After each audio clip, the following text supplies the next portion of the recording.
Shalom, Devosi Kidung Agung, pasal 7 ayat 6 sampai pasal 8 ayat yang keempat. Demikian firman Tuhan. Kenikmatan cinta. Betapa cantik, betapa jelita engkau, hei tercinta di antara segala yang disenangi. Sosok tubuhmu seumpama pohon korma, dan buah dadamu gugusannya. Kataku, aku ingin memanjat pohon korma itu dan memegang gugusan-gugusannya. Kiranya buah dadanya seperti gugusan anggur dan nafas hidungnya seperti buah apel. Kata-katamu manis bagaikan anggur. Ya, anggur itu mengalir kepada kekasihku dengan tak putus-putusnya, melimpah ke bibir orang-orang yang sedang tidur. Kepunyaan kekasihku aku, kepadaku gairahnya tertuju. Mari kekasihku, kita pergi ke padang, bermalam di antara bunga-bunga pacar. Mari kita pergi pagi-pagi ke kebun anggur dan melihat apakah pohon anggur sudah berkuncup, apakah sudah mekar bunganya, apakah pohon-pohon delima sudah berbunga. Di sanalah aku akan memberikan cintaku kepadamu.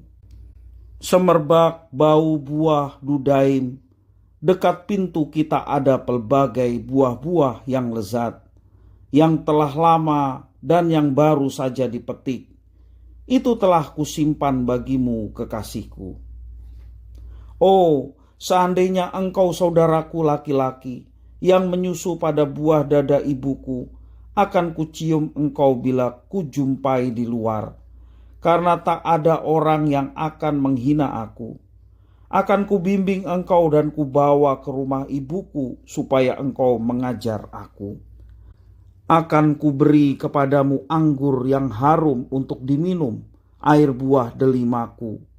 Tangan kirinya ada di bawah kepalaku, tangan kanannya memeluk aku.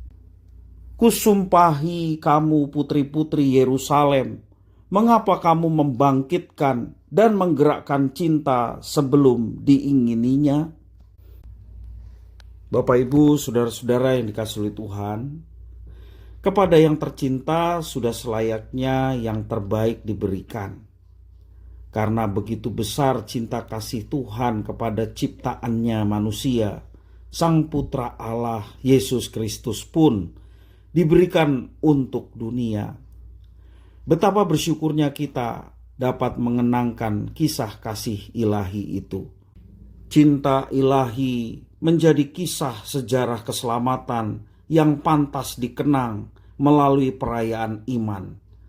Dan itulah tujuannya diselenggarakannya kebaktian di gereja, sehingga kita mengenang cinta kasih Tuhan, mengalami cinta kasih Tuhan, hidup kita penuh dengan gairah, semangat untuk memuliakannya.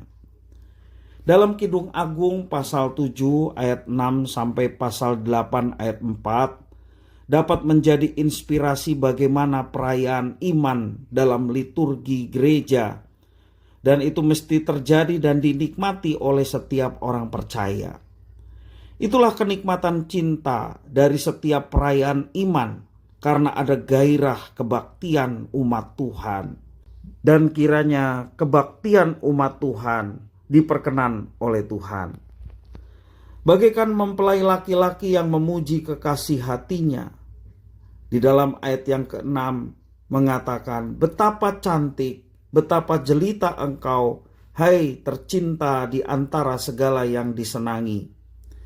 Kata-kata ini adalah pujian yang membuka jalan bagi kegairahan batin kepada Allah yang kemudian mendapatkan afirmasi. Ayat yang ke-10 afirmasinya, kepunyaan kekasihku aku, kepadaku gairahnya tertuju.